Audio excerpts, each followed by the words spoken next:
Hello hello, నమస్తే అండి Noel గారు. చెప్పండి మేడం. ఎవరు? నేను జయానండి, అందమైన జీవితం ప్రోగ్రామ్ నుంచి కాల్ చేస్తున్నాను. ఓకే మేడం, చెప్పండి. సుమన్ టీవీ నుంచి కాల్ చేస్తున్నానండి. నమస్తే, ఎలా ఉన్నారు నోయల్ గారు? బాగున్నాను మేడం. రైట్. ఒక చిన్న సమస్య అని చెప్పాలో ఒక ఇష్యూ అని చెప్పాలో నాకు అర్థం కావట్లేదు. నాతో పాటు డాక్టర్ కళ్యాణ్ చక్రవర్తి గారు కూడా ఉన్నారండి. Okay madam. ఒక చిన్న ఇష్యూ మీద మీకు కాల్ చేయాల్సి వచ్చింది. విషయం ఏంటంటే, మైథిలి అనే ఒక అమ్మాయి మాకు మెయిల్ చేసిందండి. మైథిలి మీకు గుర్తొచ్చే ఉండుంటుంది, తెలుసు మేడం. మీ పాత ఫ్రెండ్. తను మీ ఇద్దరు కలిసి మాట్లాడుకోవటం జరిగింది. మీ ప్రోత్సాహంతో తన బొటిక్ చాలా బాగా రన్ అవుతోందని, చాలా మంచి సక్సెస్ఫుల్గా ఉన్నానని కూడా చెప్పిందండి. అయితే తన ఫోన్ మీరు పిక్ చేయట్లేదు, మాట్లాడట్లేదు, ఏదో ఒక చిన్న సమస్య ఉందని మా దాకా వచ్చింది. నోయల్ గారు నమస్తే, నా పేరు డాక్టర్ కళ్యాణ్ చక్రవర్తి అండి. నేను ఒక మానసిక వైద్య నిపుణుడిని, ఓకే సార్, చెప్పండి. సైకాట్రిస్ట్. ఈ అందమైన జీవిత ప్రోగ్రామ్ అనేది ఒక 3 years బట్టి నడిపిస్తున్నాము. చాలా మంది ఫ్యామిలీస్కి హెల్ప్ చేశాము, చాలా మంది జీవితాలు కూడా నిలబెట్టామని చెప్పి మేము గర్వంగా చెప్పుకోవచ్చు. Okay sir. అయితే ఈ రోజు కూడా మీరేంటండి మీరు ఇలా చేశారనే దాని గురించి కాదు, కానీ ఇప్పుడు ఆ అమ్మాయి చాలా సందిగ్ధ పరిస్థితిలోకి వెళ్ళిపోయింది. చిక్కుముడి సమస్య తనే ముడేసేసుకుందిలేండి, ఎవరో వేయలేదు. కానీ ఆ అమ్మాయికి ఎంగేజ్మెంట్ అయ్యిందంట. ఎంగేజ్మెంట్ అయ్యేటప్పటికి అక్కడ ఏవో తినికి మీ జ్ఞాపకాలు గుర్తొచ్చినాయి అంట, మీరు కనిపించారంట, మీరు మీ పక్కనే ఉన్నట్టు అనిపించిందంట. మీరు పక్కన ఉన్నప్పుడు అనిపించినప్పుడు అతను ఎందుకు పక్కన పెట్టమని చెప్పి అతనికి డిలీట్ బటన్ నొక్కిందంట. ఇప్పుడు అతనేమో వచ్చి ఆ అబ్బాయి అభిప్రాయం ఏంటి, ఆ అబ్బాయి ఎలా ఉన్నాడు అనేది పక్కన పెడితే, నాకు నోయలే ఉన్నాడు, నోయలే జీవితం, నోయలే ప్రాణం, నోయల్ ఉంటాడు, ఇప్పటికీ వెయిట్ చేస్తాడు, నోయల్ నన్ను ఇగ్నోర్ చేస్తున్నాడు, కాబట్టి మీ ద్వారా అసలు నోయల్ పరిస్థితి ఏంటి, నాకేమైనా నోయల్ జీవితంలో స్థానం ఉందా అనేది కనుక్కోమంటానికి మీకు చేయించింది ఫోను. అసలు మీకు మైథిలికి మధ్యన జరిగిన ప్రయాణం ఏంటి, మీరు మైథిలి గురించి మొదటి నుంచి ఏమనుకుని ఆ అమ్మాయిని ప్రోత్సహించారు, తర్వాత ఆ అమ్మాయి నో చెప్పేటప్పటికి మీరు ఎలా ఫీల్ అయ్యారు? ఫస్ట్ బ్రీఫ్గా మీ ఇష్యూ ఏంటన్నది చెప్పండి, తర్వాత ఆ అమ్మాయి గురించి మాట్లాడదు. నేను ఒక డిజిటల్ మార్కెటర్ గా వర్క్ చేస్తున్నాను సార్ ఆఫీస్ లో. సంతోషం. ఓకే అండి. అలా టీమ్ బిల్డింగ్ చేసుకుంటా, కమ్యూనికేషన్ చేసుకుంటా, అలా అలా మంచి సజెషన్ ఇచ్చుకుంటా, టీమ్ వర్కింగ్ చేసుకుంటా ఉంటాను సార్. సూపర్. ఈ ప్రయాణంలో మీకు మైథిలి ఎప్పుడు పరిచయం అయింది, ఎలా పరిచయం అయింది, మీరు మైథిలి మీద మీరు స్టార్టింగ్ నుంచి ఎటువంటి అభిప్రాయంతో ఉండేవారు? నేను పుట్టుకతోనే డిజేబిలిటీగా పుట్టాను సార్. అదే. Okay okay. బట్ సొసైటీలో అందరూ చిన్నప్పటి నుంచి వీడేంటి ఎలా ఉన్నాడు, డిజేబిలిటీగా ఉన్నాడు, వీడికి రేపొద్దున మ్యారేజ్ అవుతుంది లేదా, అందరూ చిన్నప్పటి నుంచి హేళన చేస్తూ ఉన్నారు. సో ఇలా ఉన్నప్పుడు సోషల్ మీడియాలో మైథిలి పరిచయం అయింది సార్. తనతో మాట్లాడుతున్నంతసేపు ఏదో క్లోజ్ ఫ్రెండ్ తో మాట్లాడుతున్న భావన వచ్చేది. 1 year మధ్య మేము బెస్ట్ క్లోజ్ ఫ్రెండ్స్ గా మాట్లాడుకుంటున్నాం. అలా మాట్లాడుకుని ఇద్దరి మధ్య పర్సనల్స్ అన్ని షేర్ చేసుకుంటాము. తన పర్సనల్ నేను నా పర్సనల్ తను షేర్ చేసుకుంటాం. ఇద్దరి మధ్య క్లోజ్నెస్ బాగా ఏర్పడింది సార్. అలా అనుకోకుండా ఒక రోజు తను విజయవాడ నుంచి హైదరాబాద్ వచ్చింది సార్ నా కోసం. చెప్పే వచ్చిందిగా?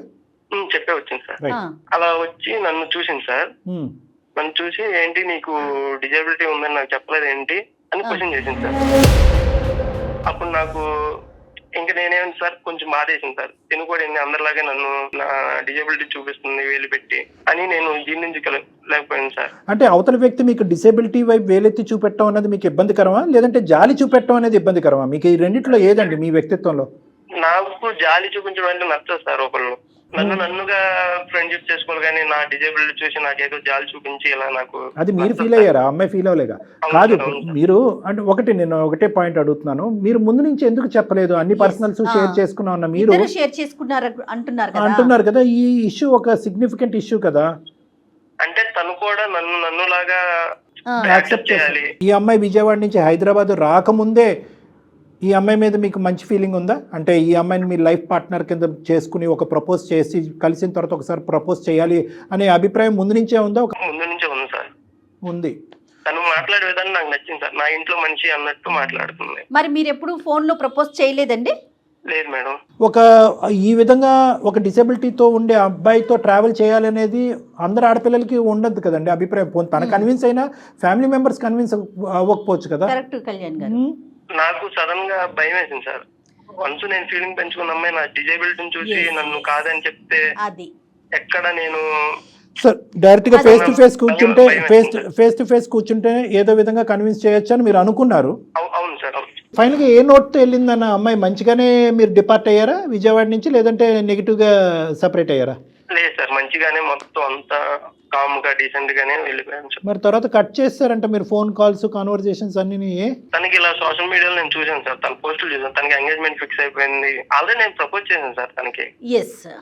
ప్రపోజ్ చేస్తే మీ మీద నాకు ఎలాంటి ఒపీనియన్ లేదు. అంటే మిమ్మల్ని కలిసిన తరువాత మీరు ప్రపోజ్ చేశారండి? అవును మేడం, అవును మేడం. రైట్. అంటే మనం మాట్లాడుకుంటున్నాం, క్లోజ్ ఫ్రెండ్స్ లాగా ఉంటున్నాం, బట్ మీ మీద నాకు ఏ ఫీలింగ్స్ లేవు అని చెప్పగానే నాకు చాలా బాధ వేసింది సార్. అంటే అంతకుముందు ఫీలింగ్స్ ఉన్నట్టు అనిపించిందా మీకు? అది నా ఫీలింగ్ సార్. అది మీ ఫీలింగ్ తెలియదు కాదు, కొద్దిగా సెన్స్ ఉంటుంది కదండి. 1 year పాటు మీరు మాట్లాడేసుకున్నారు అంటే ఈ అమ్మాయికి అంతకు ముందు కూడా ఒక చిన్నపాటి ఒక క్యాండిల్ లైట్ ఉంది అనేది ఒక ఫీలింగ్ ఉంది. కలిసి వెళ్ళిన తర్వాత అభిప్రాయం మారిపోయింది అన్నట్టు అనిపించిందా మీకు? లేదు సార్, అలా ఏం లేదు అలా సార్. ఏం లేదు. తనతో మాట్లాడినప్పుడల్లా తను చాలా మంచిగా మాట్లాడేది. నేను ఫీలింగ్స్ పెంచుకోవడం నాదే తప్పు సార్. ఎందుకని అడుగుంటారుగా బేసిక్. నేను ఓకే వంతే ఉంది ఓడతే ఉంది ఏముంది, మీరేమీ పెద్ద ప్రేమాయణాలు నడిపించలేదు, మీరేమీ ఫిజికల్గా కలుసుకోలేదు, ఇమోషనల్ బాండ్ కూడా ఏమీ పెద్ద లేదు. నో చెప్పడానికి ఒక కారణం అడుగుంటారు కదా. ఏమని చెప్పింది? కారణం అయితే ఓన్లీ ఫ్రెండ్ గానే నన్ను యాక్సెప్ట్ చేస్తుంది అనుకుంది. Right, okay, అర్థమైపోయిందిలేండి. నోయల్ గారు చెప్పండి మేడం. ఏం లేదండి, మీతో మాట్లాడేటప్పుడు మైథిలి కూడా లైన్లో ఉన్నారండి. ఎందుకంటే తను కాల్ చేస్తుంటే మీరు పిక్ చేయట్లేదు అని చెప్పబట్టి నేను కాల్ చేశాను. మరోలా భావించొద్దండి, ఈ సమస్యకు ఒక పరిష్కారం తీసుకొద్దాము అనే ఉద్దేశమే. ఇందులో వేరే ఎలాంటి ఆలోచన లేదు మాకు. ఒక్కసారి మీరు మైథిలితో మాట్లాడకూడదు అంటే నీకు తప్పుగా అనిపించవచ్చు నోయల్, అంటే మేము బ్యాక్గ్రౌండ్లో అమ్మాయిని పెట్టి మీతో మాట్లాడు. కానీ మనకి ఏంటంటే ఇప్పుడు అమ్మాయిని మీ ఇద్దరు లైవ్లో పెట్టామనుకోండి, మీరు టక్మని ఫోన్ కట్ చేసేస్తారు. మేము మీకు చేసేటటువంటి దానికి ఒక ఫలితం కూడా లేదు. సో అట్లీస్ట్ ఇది ఎక్కడో చోట ఒక క్లోజర్ తీసుకురావాలి కదా. ఆ అమ్మాయి ఏంటంటే ఇంకా నోయల్ అనే వ్యక్తి ఇంకా నా పక్కనే ఉన్నాడు అనే భ్రమలో ఉంది ఆ అమ్మాయి. ఆ భ్రమని ఇప్పుడు మనం ఎంతవరకు ఉందా లేదా అనేది క్లారిటీ గురించి ఆ అమ్మాయిని బ్యాక్గ్రౌండ్లో పెట్టాము. ఒకసారి ఆ అమ్మాయి లైన్లోనే ఉంది, మాట్లాడండి. నోయల్, హాయ్ మైత్రి, ఎలా ఉన్నావు? నేను అస్సలు బాలేను నోయల్. అసలు ఫోన్ ఎత్తట్లేదు, నా కాల్స్ కి రిప్లై ఇవ్వట్లేదు. అసలు ఏమైపోయావు? నీ ఆఫీస్ కి వచ్చాను, నువ్వు ఆఫీస్ నుంచి రిజైన్ కూడా చేసావని చెప్పారు. నాకైతే పిచ్చి ఎక్కుతుంది, నాకేం చేయాలో అర్థం కావట్లేదు. నేను పెళ్లి కూడా క్యాన్సిల్ చేసుకున్నాను నీకోసం అని చెప్పి. నీకోసం వచ్చాను నేను. ఏంటి నోయల్ ఇలా చేస్తున్నావు? లేదు మైథిలి, ఇప్పుడైతే నాకు ప్రజెంట్ మ్యారేజ్ ఫిక్స్ అయింది. 1 week లో మ్యారేజ్ అవుతుంది. బట్ నువ్వు నీ మీద నేను ఫీలింగ్స్ పెంచుకున్న మాట వాస్తవం.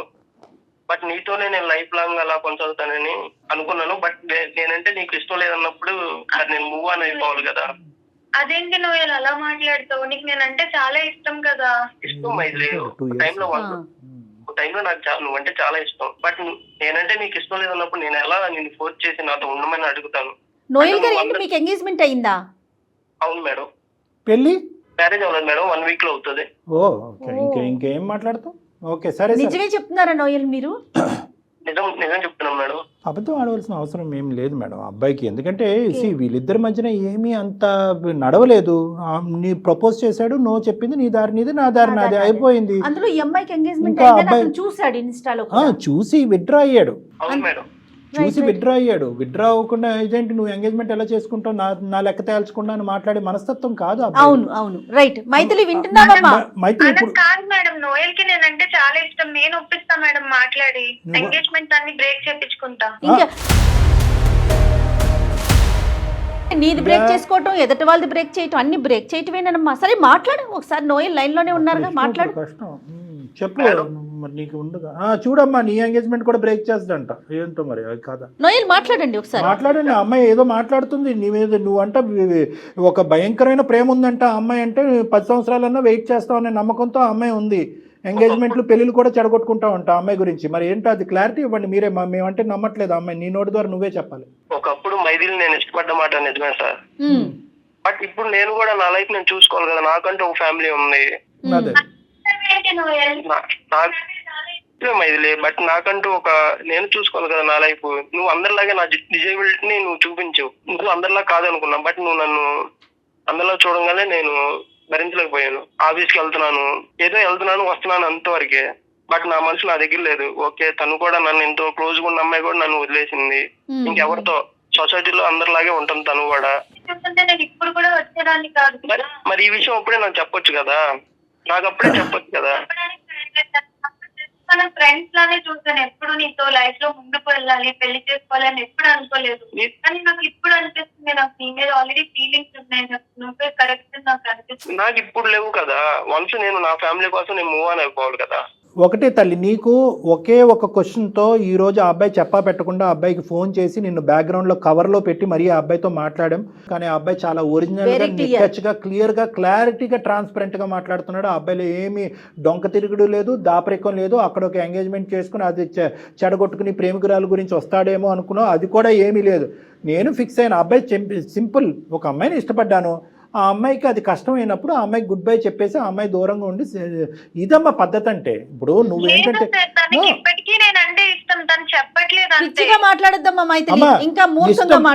ఇష్టం లేదు అని మేము అనట్లేదు, అప్పుడు ఇష్టపడ్డాడు, ఇప్పుడు ఇష్టపడ్డాడు. కానీ సాంప్రదాయం, పట్టింపు, కుటుంబం, వ్యవస్థ అనేటటువంటి అంశాలకి అతను గౌరవం ఇస్తున్నాడు, నువ్వు గౌరవం ఇవ్వట్లేదు. నువ్వు నీ చేజేట్లారా నీ జీవితాన్ని నువ్వు ఫుట్బాల్ కింద కొట్టుకున్నావు. నువ్వు ఇప్పుడు ఈ రోజు మళ్ళీ ఆ అబ్బాయిని వాదించి నా ఎంగేజ్మెంట్ నేను చెడగొట్టుకున్నాను, నీ ఎంగేజ్మెంట్ కూడా చెడగొట్టున్నాను అని చెప్పి ఈ భ్రమలు భ్రాంతులతో దయచేసి బతకద్దు. ఇప్పుడు ఈ అబ్బాయి ఎంగేజ్మెంట్ అయిపోయింది సాయి కృష్ణది, ఆ అమ్మాయి పరిస్థితి ఏంటి? ఎంగేజ్ చేసుకున్న ఇంకొక అమ్మాయి ఉంటది కదా, ఏం ఆలోచించట్లేదు మైథిలి. నీ ఇష్టమే, ప్రేమ వచ్చినా ఇష్టమే, ప్రేమ లేకపోయినా ఇష్టమే, క్యాన్సిల్ చేసుకుంటావు, ఓకే చేస్తావు, అది కరెక్ట్ కాదమ్మా. నేనంటే ఇష్టం కదా మ్యామ్, ఇష్టం లేదని చెప్తున్నాడు. అమ్మాయితో ఎలా ఉండగలడు? లైఫ్ లాంగ్ వాళ్ళిద్దరూ బాధపడే కంటే నాతో ఉండడం బెటర్ కదా. నీ ఒపీనియన్ కదా, అతనేం చెప్తాడో విను, అతని ఒపీనియన్ తీసుకో, నీది చెప్పకు. అతనేమంటాడు? నోయల్ మీరు చెప్పండి. తనంటే నాకు ఇష్టం మేడం, బట్ ఒక వెల్విషర్ లాగా ఉంటాను, తన లైఫ్ లాంగ్ ఒక మంచి ఫ్రెండ్ లాగా ఉంటాను. అలా కూడా ఉండక్కర్లేదు నోయల్. బేసికలీ ఇప్పుడు అలా కూడా ఉంటే కనుక నీ భార్య అక్కడ యాక్సెప్ట్ చేయకపోతే ఈ అమ్మాయిని చేసుకోపోయే భర్త కూడా ఇది యాక్సెప్ట్ చేయకపోవచ్చు. ఇప్పుడు ఇక్కడ ఆ అమ్మాయికి నీకు రెండు బ్లాక్ అండ్ వైట్ లాగా డిఫరెన్స్ కనిపిస్తున్నాయి. ఇష్టం అనేటటువంటిది డజంట్ మీన్ దట్ అన్ని చెడగొట్టుకుని అన్ని పాడు చేసుకుని అందరి జీవితాన్ని ముంచేసి వచ్చి పెళ్లిళ్ళు చేసుకుంటేనే ఇష్టం కాదు. నువ్వంటే ఇష్టం కాబట్టి నువ్వు చేసుకున్నటువంటి తప్ప అబ్బాయి చేయడానికి మెంటల్గా ప్రిపేర్డ్గా లేదు. అది మేము సమర్థించాం, అది మేము ప్రోత్సహించాం. నువ్వు చేసినటువంటిది ఒక పిచ్చి పని, ఒక తెలివి తక్కువ పని, అనాలోచితమైనటువంటి పని. వెనక ముందు చూడకుండా, ఒక సలహా తీసుకోకుండా నీ ఇన్స్టింక్ట్స్ బట్టి ఆ నిమిషంలో నోయల్ గుర్తొస్తున్నాడు అని చెప్పి సాయి కృష్ణ గుడ్ బై చెప్పడం అనేది నువ్వు చేసినటువంటి, నీ జీవితంలో చేసినటువంటి అతి పెద్ద తప్పు. ఈరోజు ఆ అబ్బాయికి ఒక క్వశ్చన్ కావాలి, ఆ question is answered. Now cut this. ఇంకొద్దు, ఇంకా ఫ్యూచర్గా ఆ అబ్బాయిని అనవసరంగా ఈ విధంగా ఇబ్బందుల్లోకి లాగొద్దు. నీ మంచితనం అనేటటువంటిది ఈరోజు పిచ్చితనం కింద మారుతుంది, నీ ప్రేమ అనేటటువంటిది ఒక వెర్రితనం కింద మారుతుంది ఈరోజు. దాన్ని మేము ప్రోత్సహించాం. ఆ అబ్బాయి అభిప్రాయం చెప్పేశాడు, ఇష్టమైంది, నో చెప్పావు, వెళ్ళిపోయావు, మళ్ళీ వెనక్కి వచ్చావు. ఈ లోపల ఆ అబ్బాయి లైఫ్ ఫిక్స్ అయింది, ఇంకంతే, ఇంకక్కడితో ఫుల్ స్టాప్ పెట్టు. రైట్. మీరు అతనికి నోయల్కి ఏం చెప్తారు కళ్యాణ్ గారు? నోయల్ ఇంకేం లేదు నాన్న, నీకు చెప్పేది నువ్వు వెల్విషర్గా ఉండక్కర్లేదు, ఇంకా అంతే. నువ్వు all the best in your life. నువ్వు ఎంగేజ్మెంట్ చేసుకున్నావు, నీ జీవిత భాగస్వామిని నువ్వు ఎంచుకున్నావు, మీరు హ్యాపీగా కంటిన్యూ అవ్వండి. ఇంక ఈ అమ్మాయి దగ్గర నుంచి వచ్చేటటువంటి ఎటువంటి ఫోన్ కాల్స్ కానీ, మెసేజ్లు కానీ, సోషల్ మీడియాలో కాంటాక్ట్స్ కానీ ఇవి నువ్వు ప్రోత్సహించక్కర్లేదు, ఎంకరేజ్ చేయక్కర్లేదు. చాలా ఎంకరేజ్ చేయడం వల్ల ఈరోజు ఈ తలనొప్పి వచ్చింది నీకు. ఆ అమ్మాయికి గుడ్ బై చెప్పేసండి, ఇది ఇక్కడితో కట్ చేస్తున్నాం. ఆ అమ్మాయి స్టోరీ కాస్త మేము ఏం చేయాలన్నది మేము చూసుకుంటాం, అది మా బాధ్యత. Okay Noel, okay sir. ఇన్ని రోజులు ఎలా కామ్ గా ఉన్నారు అలానే ఉండండి. ఆల్ ది బెస్ట్ అండి. Thank you so much. You are very ethical and very cooperative. Thank you. Right అండి, థ్యాంక్ యూ. డాక్టర్ గారు మైథిలితో మాట్లాడండి మీరు ఒకసారి. మైథిలి అమ్మ, ఇంకా దయచేసి నోయల్ని మమ్మల్ని బతిమాలుకోవటం కానీ, నోయల్ జీవితంలో నువ్వు పదే పదే ఎంటర్ చేసుకుని ఇంకా జీవితాన్ని చిందరవిందర చేసుకోవద్దు. ఆల్రెడీ చిందరవిందర అయ్యింది నీ జీవితానికి. నీకు జీవితాన్ని ఇప్పుడు అందమైనటువంటి జీవితం, నీ జీవితాన్ని నిలబెట్టి మీ కుటుంబం యొక్క పరువు, ఈ పెళ్లి యొక్క బాధ్యత మేము తీసుకోవాలి అంటే కనుక ఇక్కడతో నోయల్ అనేటటువంటి వ్యక్తికి ఫుల్ స్టాప్ పెట్టు. సాయి కృష్ణ జీవితంలో ఏమాత్రం ఒక కోసానైనా నువ్వు ఉంటే కనుక సాయి కృష్ణతో మమ్మల్ని మాట్లాడమను. మేము సాయి కృష్ణతో హ్యాపీగా మాట్లాడి నువ్వు చేసినటువంటి పిచ్చి పని ఏంటి అనేది ఆ అబ్బాయికి అర్థమయ్యేటటువంటి విధంగా చెప్పడానికి మేము రెడీగా ఉన్నాం. అది కూడా వద్దు సార్ అని అంటే కనుక ఇక్కడతో కట్ చేసేసే, నీ కర్మ నీదే, మేమేమీ చేయలేం. అది ఆలోచించుకో. నోయలో అని చెప్పి ఈ పాట ఇంకా ఇక్కడ ఆపేసి అయిపోయింది. మా అతనికి ఎంగేజ్మెంట్ అయిపోయింది, అతను అటువైపు ఫిక్స్ అయిపోయాడు. అవతల కూడా ఇంకొక ఆడపిల్ల ఉంది, ఆలోచించు. నువ్వు మాట్లాడే తీరు పద్ధతి ఎలా ఉందంటే ఎంతో కాలం బట్టి నీతో పాటు జర్నీ చేసి నడి సముద్రం మధ్యలో నిన్ను వదిలేసి ఒక గుడ్ బై చెప్పేసి వెళ్ళిపోయినటువంటి విధంగా ఈ సీక్వెన్స్ అంతా పట్టుకెళ్తున్నావు. కాదు కళ్యాణ్ గారు, అటువంటిది ఏమి లేదు ఇక్కడ. నోయల్ మాటల్లో, నోయల్లో ఉన్నటువంటి ఆ ఎక్స్పీరియన్స్ కానీ, ఆ మెచ్యూరిటీ తనలో అది కనిపించట్లేదు. నేర్చుకో. ఈ రోజు ఏంటంటే నోయల్ ద్వారా నేను అన్ని నేర్చుకున్నాను, నోయల్ ప్రోత్సహించి నాకు బొట్టికి పెట్టి నా లైఫ్లో సెటిల్ అయ్యే విధంగా నేను చెప్పాడు అంటున్నావు కదా. నోయల్ దగ్గర నుంచి, నోయల్ జీవితాన్ని నుంచి అతి పెద్ద పాఠం నేర్చుకోవాల్సింది ఇది. ఎస్, అంటే ఇష్టం ఒకటి, అది వర్కౌట్ అవ్వకపోతే విత్డ్రా అయ్యి మన లిమిటేషన్స్ అర్థం చేసుకుని పెద్దల్ని గౌరవిస్తూ మన ముందుకు వెళ్ళాలి కదా. నోయల్ దగ్గర నుంచి మేము నేర్చుకున్న పాఠం నువ్వు కూడా నేర్చుకో. చిన్నవాడైన ఎంత మెచ్యూర్డ్ గా చెప్పాడో, చాలా బాగా మాట్లాడాడు అతను. సోషల్ మీడియాలో ఎప్పుడైతే నీ ఇన్స్టాగ్రామ్ పోస్టులు చూసాడో ఆ అబ్బాయి విత్డ్రా అయిపోయాడు. ఎంత అంటే 1 year పాటు ఆ అబ్బాయి నిన్ను లవ్ చేశాడు, నువ్వు యాక్సెప్ట్ చేస్తావని నమ్మకంతో ముందుకెళ్ళాడు, నిన్ను ప్రపోజ్ చేశాడు, నువ్వు గెట్ లాస్ట్ అన్నావు, విత్డ్రా అయిపోయాడు అంతే. హ్యాట్స్ ఆఫ్ నోయల్ కి. విత్డ్రా అయిపోయాడు. వింటున్నావమ్మా మైథిలి? వేలు మీద లెక్క పెట్టచ్చు అలాంటి మగాళ్ళు. వింటున్నాను మ్యామ్. నాకు అర్థమైంది నేనేం తప్పు చేశాను. Very good. నాకు నేను ప్రేమ అనుకున్నాను కానీ ఇదంతా పిచ్చితనం అని నాకు అనిపిస్తుంది. బాగా మెచ్యూర్డ్ గా ఆలోచించానని అనుకున్నాను నేను ఇప్పటి అది వరకు. నేను తీసుకున్న డెసిజన్స్ కూడా నేను కరెక్ట్ అని అనుకున్నాను, కానీ ఇదంతా ఎంత రాంగ్ గా నేను ఆలోచించాను. నా వల్ల ఇంతమంది సఫర్ అవుతున్నారని, ఇన్ని కాన్సిక్వెన్సెస్ కానీ ఏవి నేను ఆలోచించలేదు మ్యామ్. ఒకటి మైథిలి, అందమైన జీవితం మంత్రం చేయలేదు, మాయ చేయలేదు. ఏమి ఇక్కడ చేయలేదు. సింపుల్ లాజిక్ ప్రేక్షకులకు కూడా విచిత్రంగా అనిపించవచ్చు. ఇక్కడ ఫోన్ కాల్ చేయగానే ఆ అమ్మాయి మనసు ఏంటి అలా మారిపోయిందని. కాదు, ఇక్కడ బేసిక్ జరిగినటువంటి ఒక సింపుల్ కాన్సెప్ట్ ఏంటంటే, ఎక్కడికక్కడ నీ ఇంపల్స్ ను వాడేవు, నీ ఆలోచనలే వాడేవు, కానీ నీ ఇంపల్స్ కరెక్టా, ఇది నా జీవితాన్ని, అందరి జీవితాన్ని ఏ విధంగా శాసిస్తుంది, నిర్ణయిస్తుంది అనేటటువంటిది ఒక సూచనప్రాయంగా ఒక్కల సలహా తీసుకున్నా. నీ స్నేహితురాలు కానీ, వెల్ విషర్ కానీ, నీ తల్లిదండ్రులు, ఓకే తల్లిదండ్రులకి ఇలాంటి అంశాలు చెప్పొచ్చు, చెప్పలేకపోవచ్చు. ఎవరిదన్నా అంటే కనుక ఎవరైనా కూడా ఒకే ఒక మాట అంటారు, ఏ పిచ్చిదానా, ఏం నువ్వు చేసేటటువంటి పని అని ఒక్క మాట అంటే కనుక వెంటనే నీలో ఆలోచన వచ్చి నువ్వు తీసుకునే నిర్ణయం అయిపోయి ఉండేదని. నువ్వేంటంటే నిర్ణయాలు తీసేసుకుని ఇప్పుడు ఆ అబ్బాయి జీవితంలో దూరిపోయి ఆ అబ్బాయి జీవితాన్ని కూడా కట్ చేసేయాలంత పిచ్చితనంలో వెళ్ళిపోయావు. మేము లేకపోతే నువ్వు అదే చేసి ఉండేదాన్ని. ఖచ్చితంగా ఆ అబ్బాయి ఇంతవరకు ఫోన్ కాల్ ఎత్తకపోవటం అనేది చాలా గొప్ప. మా ద్వారా ఫోన్ కాల్ ఎత్తడం అనేది ఆ అబ్బాయి బతికి బట్టకట్టాడు ఈరోజు. సో ఇప్పటికైనా నీకు అవగాహన వచ్చింది కాబట్టి ఇప్పుడు మమ్మల్ని ఒక్కసారి సాయికృష్ణతో మాట్లాడమంటే మేము మాట్లాడతాం. నువ్వు రెడీనా? నేను రెడీ ఉన్నాను మ్యామ్ సాయికృష్ణ Sure. మాట్లాడడానికి. తను నన్ను యాక్సెప్ట్ చేస్తాడో లేదో అని నాకు అది మేము మాట్లాడతాం. భయంగా ఉంది. అది డాక్టర్ గారు మాట్లాడతారమ్మా. ఇందులో చిన్న కొసమెరుపు ఏంటంటే సాయికృష్ణ మీద నీకు ఇప్పటికీ కూడా దురాభిప్రాయం లేదు. నోయల్ మంచివాడు అన్నట్టు అనిపించింది కానీ సాయికృష్ణ చెడ్డవాడు అని నీకు అనిపించకపోవటం అనేది సంతోషం. నువ్వు పూర్వజన్మ సుకృతం, నువ్వు చేసుకున్నటువంటి పుణ్యం. కాబట్టి ఆ అబ్బాయితో మాట్లాడి ఇప్పటికి కూడా ఆ అబ్బాయికి నీ మీద ఉండే అభిప్రాయం పదిలంగా ఉంటే కనుక పంట పండినట్టే. మరి మాట్లాడదామా ఒక్కసారి? Okay ma'am. ఒకసారి సాయికృష్ణకి లైన్ కలపండి. మీ దగ్గరే నెంబర్ ఉంది కదా, ఉమ్. ఒకసారి మీరు అతనితో మాట్లాడితే అతని వర్షన్ ఎలా ఉందో అర్థమవుతుంది కదా కళ్యాణి గారు మనకి. ఆ అమ్మాయి అదృష్టం, మనం ఏం చేయలేం. కానీ ఆ పిల్ల అమాయకత్వం కనిపిస్తోందండి నాకు.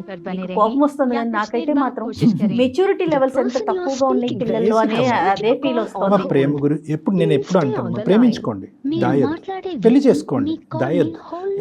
దాపరికం ఏంటి చెప్పండి ఇక్కడ. హలో సాయి. హాయ్. సాయి, నేను నీతో పెళ్లి బ్రేక్ చేసుకొని నేను చాలా మిస్టేక్ చేశానని నాకు అనిపిస్తుంది సాయి. ఓకే. నాకు ఏం చేయాలో అర్థం కాని సిచ్యుయేషన్ లో నేను ఇలా సుమన్ టీవీకి మెయిల్ చేశాను. అక్కడ జయ మ్యామ్ ఇంకా కళ్యాణ్ సార్ ఇద్దరు నాతో మాట్లాడారు, నాకు చాలా హెల్ప్ చేశారు. నా సిచ్యుయేషన్ లో నేను ఎలా రియాక్ట్ అవ్వాలి, ఇప్పుడు నేను తీసుకున్న డెసిషన్ తప్పని కూడా వాళ్ళ వల్లే నేను రియలైజ్ అయ్యాను. నువ్వు కూడా ఒక 2 minutes వాళ్ళతో మాట్లాడవా ప్లీజ్? హలో సాయి, హాయ్ నాన్న. Hi sir. Hi. Hats off to you. ఎందుకంటే బేసికలీ ఇటువంటి విధంగా ఒక ఎంగేజ్మెంట్ అయ్యి తర్వాత ఈ అమ్మాయి ఈ విధంగా ఆలోచించటాన్ని కూడా నువ్వు జీర్ణించుకుని ఇంత స్మూత్ గా మాట్లాడుతున్నావు అంటే మెంటాలిటీ, నీ మెంటాలిటీ నాకు అర్థమైంది. ఎటొచ్చి ఇష్టం సార్ నాకు చాలా. సూపర్ అండి, రైట్ సాయి. అంటే ఇష్టం అంటే ఇప్పుడు ఈ విషయం చెప్పిన తర్వాత కూడా అదే ఇష్టమా అంటే నోయల్ ఇష్యూ? అవును సార్, ఆమె తెలుగు చేసిందని అనుకుంటాను. నువ్వు అలాగే అనుకుంటున్నావా? రైట్, సరే okay. That makes our life very easy. మేము నీతో ఏం పెద్ద మాటలు చెప్పవలసినటువంటి అవసరం లేకుండా. బేసికలీ ఏమైందంటే నేను చెప్పానన్న, ఇక్కడ ఇంకో సంఘటన అయితే కనుక మేము అసలు ఇలాగ నీ దగ్గరకు వచ్చి నిన్ను ఎంకరేజ్ చేయము, ప్రోత్సహించాం. అవును. మా దగ్గర చాలా స్టోరీస్ వచ్చినాయి. ఎక్కడైతే కనుక ఆ అమ్మాయి అక్కడ తిరగకూడనటువంటి పద్ధతిలో తిరిగేసిన తర్వాత అక్కడ ఏదో బ్రేకప్ అయిన తర్వాత ఇక్కడికి వచ్చి ఎంగేజ్మెంట్ అయినటువంటి అబ్బాయి దగ్గర కొన్ని రోజులు గడిపిన తర్వాత మళ్ళీ అటువైపు వెళ్ళి అక్కడ వాడు గుడ్ బై చెప్పిన తర్వాత మళ్ళీ ఇక్కడికి వచ్చి ఇటువంటి సినారియో కాదు ఇది ఫస్ట్ నేను మీకు చెప్పాలి అని అనుకున్నాను. అది మీకు బహుశా అర్థమైంది. ఈ అమ్మాయి ఏంటంటే ఒక బబుల్లో ఉంది. ఏంటంటే నోయల్ వచ్చాడు, మంచిగా ప్రోత్సహించాడు, కెరియర్ పరంగా ఎంకరేజ్ చేశాడు. ఆ అబ్బాయి ఎస్ అన్నప్పుడు నేను నో చెప్పాను అనేటటువంటి ఒక సందిగ్ధ పరిస్థితిలో నువ్వు నచ్చక కాదు, నువ్వు నచ్చి మళ్ళీ నీతో ఎంగేజ్మెంట్ చేసుకున్న తర్వాత మెచ్యూరిటీ లేక నెంబర్ 1, ఆలోచన లేక నెంబర్ 2, నెంబర్ 3 ఎవరితో సంప్రదించకుండా, నెంబర్ 4 ఏంటంటే ఫస్ట్ గేర్ నుంచి 5th గేర్లోకి వెళ్ళిపోయింది ఈ అమ్మాయి. సో ఆ పద్ధతి అనుసరించడం వల్ల ఈ అమ్మాయి ఏంటంటే తొందరపాటుతనంతో తీసుకున్నటువంటి ఒక నిర్ణయం, తొందరపాటుతనంతో నీకు చెప్పినటువంటి ఒక అభిప్రాయం. అదృష్టం ఏంటంటే మాలాంటి మీడియం ఒకటి దొరికి మమ్మల్ని ఈ రోజు ఒక సలహా సూచన జరగటం వల్ల పెళ్లి, పవిత్రమైనటువంటి పెళ్లి కాపాడాం, బంధాన్ని కాపాడాం, కుటుంబ పరువుని కాపాడినటువంటి వాళ్ళుగా మేము మీడియేషన్ చేయటం వల్ల ఈ రోజు నీ వరకు వచ్చాం. Thank you sir, thank you. అయితే నోయల్ ఏం చెప్పాడో కూడా నీకు చెప్తాము. అది కూడా నీకు, ఎందుకంటే ఈ రోజు ఈ అమ్మాయి పశ్చాత్తాపం పొందుతూ నీ దగ్గరికి వచ్చింది. నువ్వు మొదటున్న అభిప్రాయంతోనే ఈ అమ్మాయి. నోయల్ ఏమన్నాడంటే, అమ్మ మహాతల్లి నీకు శతకోటి వందనాలు. నేను ఇష్టపడ్డానే కానీ ఏదో సముద్రాలు దాటేసి కత్తులు కటార్లు పట్టుకుని యుద్ధాలు చేసేసి నిన్ను పెళ్లి చేసుకోవాలని నేను ఎప్పుడూ అనుకోలేదు. నువ్వు ఎప్పుడైతే నో చెప్పావో నా స్థానం ఏంటన్నది నేను అర్థం చేసుకున్నాను. నా ఎంగేజ్మెంట్ నేను చేసుకున్నాను. తొందరలోనే నేను ఒక పెళ్లి చేసుకోబోతున్నాను. నువ్వు అదే విధంగా నువ్వు ముందుకెళ్ళిపోతావు అనేటటువంటి ఆలోచనతో ఉన్నావు. నువ్వు ఇలా యూటర్న్ తిరిగి నా దగ్గరికి వస్తావని నేను అనుకోలేదు. ఎప్పుడైతే నీ ఎంగేజ్మెంట్ ఫోటోలు చూసానో అక్కడే ఇది డ్రాప్ అయ్యాను, ఇది కట్ చేయాలి. ఎందుకంటే వెల్ విషర్స్ అనుకుంటూ ముందుకు వెళ్ళిపోతే కనుక అది ఇంకో విధంగా దారి తీయచ్చు, వేరే వాళ్ళు వేరేగా అర్థం చేసుకోవచ్చు అని చెప్పి చాలా పెద్ద మనసు నా అబ్బాయిది.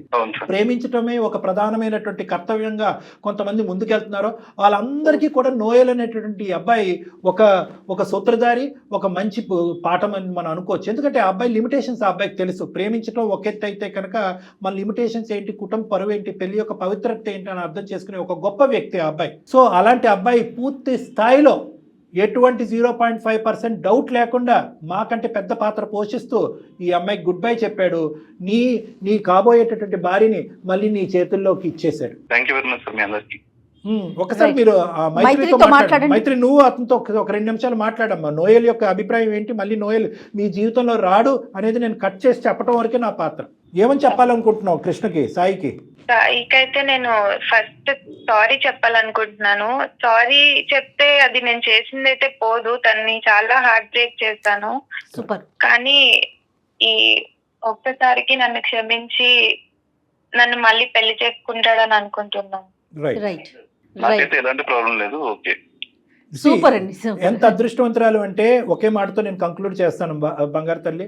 2 మెచ్యూర్ వ్యక్తులు ఉండటం వల్ల మాకు సులభమైంది, నీ జీవితం కూడా సాఫీ అయింది. ఇటువైపు కొంతమంది మగవాళ్ళు ఇలాగే ఒప్పుకుని, ఎందుకంటే ఎలాగే ఎంగేజ్మెంట్ వరకు వచ్చింది, పెళ్లి వరకు చేసి పెళ్లి అయిన తర్వాత నోయల్ గడు ఉన్నాడా, ఇంకా వస్తున్నాడా, ఫోన్ చేస్తున్నాడా, ఎక్కడ మాట్లాడా, అయిపోయిందా, మీ ఇద్దరు మధ్యన అంతవరకైనా, ఇంకేమైనా, ఆ టైప్ వ్యక్తి కాదు సాయి కృష్ణ.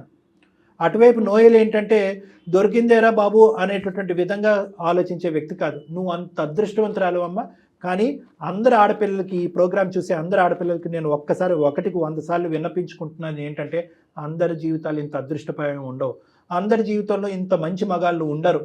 కాబట్టి మీరు తీసుకునేటటువంటి ఆలోచన, నిర్ణయం తీసుకునేటటువంటిది అది యాక్షన్ ప్లాన్లోకి వెళ్ళే లోపే సంప్రదించండి, ఆలోచించండి, జాగ్రత్త పడండి, జీవితాన్ని అందంగా మలుచుకోవడానికి ప్రయత్నించండి.